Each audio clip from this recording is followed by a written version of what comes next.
escutar os livros.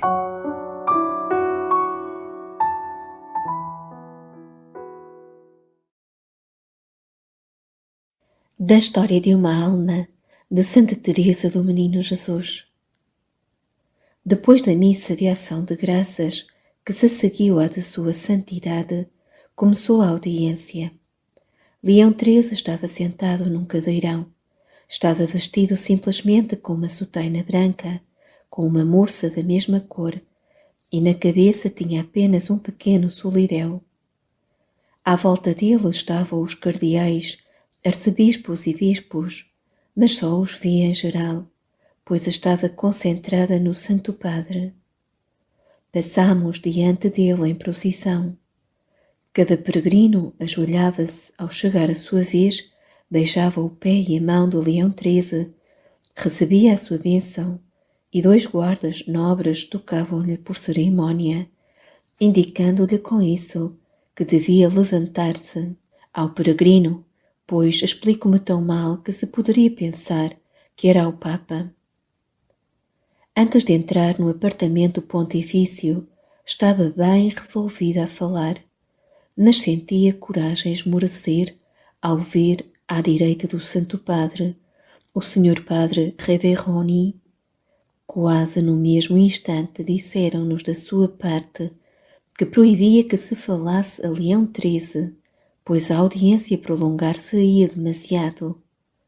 Voltei-me para a minha querida Celina para saber a opinião dela. Fala, disse-me. Um instante depois, estava aos pés do Santo Padre.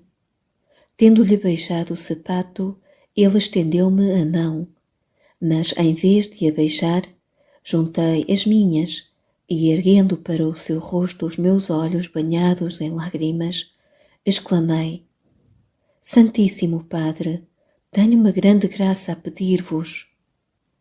Então o soberano pontífice inclinou a cabeça para mim, de maneira que a minha cara quase tocava na sua, e vi fixarem-se em mim os seus olhos negros e profundos, parecendo penetrar-me até ao íntimo da alma. Santíssimo Padre, disse-lhe, em honra do vosso jubileu, permiti-me entrar para o Carmelo aos 15 anos.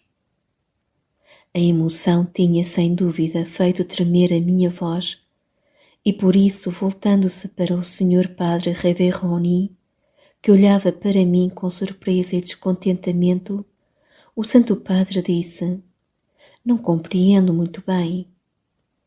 Se Deus tivesse permitido, teria sido fácil ao Sr. Padre Reveroni obter o que eu desejava. Mas era a cruz e não a consolação que ele me queria dar. Santíssimo Padre, respondeu o vigário-geral, é uma criança que deseja entrar para o Carmelo aos 15 anos, mas os superiores estão neste momento a examinar o assunto. Pois bem, minha filha, retomou o Santo Padre olhando-me com bondade, faça o que os superiores lhe disserem. Apoiando então as minhas mãos nos seus joelhos, tentei um último esforço e disse com voz suplicante: Ó Santíssimo Padre, se vós dissesseis que sim, toda a gente concordaria. Olhou-me fixamente e pronunciou estas palavras, acentuando cada sílaba. Vamos, vamos, se Deus quiser, entrará. A sua inflexão de voz tinha qualquer coisa tão penetrante e tão convicta que me parece ainda estar a ouvi-lo. Encorajada pela bondade do Santo Padre, queria ainda falar, mas os 2 guardas nobres tocaram-me delicadamente para me mandarem levantar. Vendo que não era suficiente, pegaram-me pelos braços e o Sr. Padre Reveroni ajudou-os a erguerem-me, pois eu permanecia com as mãos juntas apoiadas nos joelhos de Leão XIII, e foi à força que me arrancaram dos seus pés. No momento em que assim era levada, O Santo Padre pôs a mão nos meus lábios. Depois levantou-a para me abençoar. Então os meus olhos encheram-se de lágrimas e o Sr. Padre Reveroni pôde contemplar pelo menos tantos diamantes como tinha visto em Bahia. Os 2 guardas nobres levaram-me, por assim dizer, até à porta, e lá um terceiro deu-me uma medalha de Leão XIII. A Celina, que estava a seguir a mim, fora testemunha da cena que acabava de se passar. Quase tão comovida como eu, teve, no entanto, a coragem de pedir ao Santo Padre uma bênção para o Carmelo. O Sr. Padre Reveroni, em tom descontente, respondeu: "O Carmelo já está abençoado." O bom Santo Padre repetiu com doçura: "Sim, já está abençoado." O papá tinha estado aos pés de Leão XIII antes de nós, com os cavalheiros.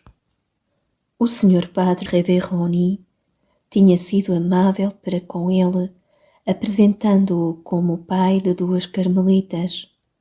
O soberano pontífice, em sinal de particular benevolência, pôs a mão sobre a cabeça venerável do meu querido rei, parecendo assim marcá-lo com um selo misterioso, em nome daquele de quem é verdadeiro representante.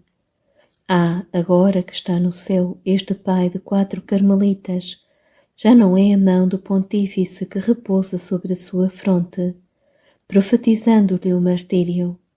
É a mão do esposo das virgens, do Rei da Glória, que faz resplandecer a cabeça do seu fiel servidor. E nunca mais essa mão adorada deixará de repousar sobre a fronte que glorificou. O meu querido papá ficou bem triste por me encontrar banhada em lágrimas ao sair da audiência. Fez tudo o que pôde para me consolar, mas em vão. No fundo do coração eu senti uma grande paz, porque fizera absolutamente tudo o que estava ao meu alcance para responder ao que Deus me pedia. Mas essa paz estava no fundo, e a amargura enchia a minha alma, pois Jesus calava-se. Parecia ausente, nada me revelava a sua presença. Também nesse dia o sol não ousou brilhar, e o belo céu azul de Itália, carregado de nuvens sombrias, não cessou de chorar comigo. Tudo terminara. A viagem já não tinha mais nenhum encanto aos meus olhos, porque falhara o seu objetivo. Apesar disso, as últimas palavras do Santo Padre deviam ter-me consolado. Não eram, com efeito, uma verdadeira profecia? Apesar de todos os obstáculos, o que Deus quis cumpriu-se. Não permitiu às criaturas fazerem o que elas queriam, mas a vontade dele. Há algum tempo atrás tinha-me oferecido ao menino Jesus para ser o seu brinquedozinho.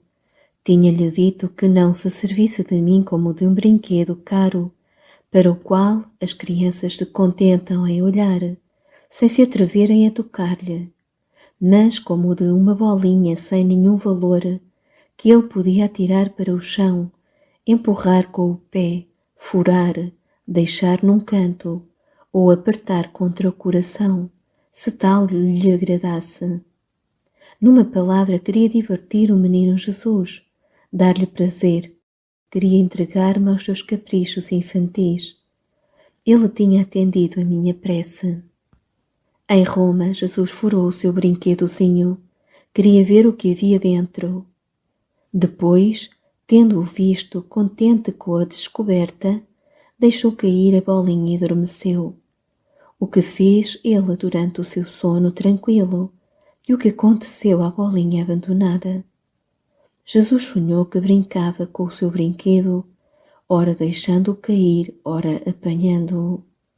Depois de o ter feito rebolar para bem longe, apertava-o contra o coração, não permitindo que nunca mais se afastasse da sua mãozinha.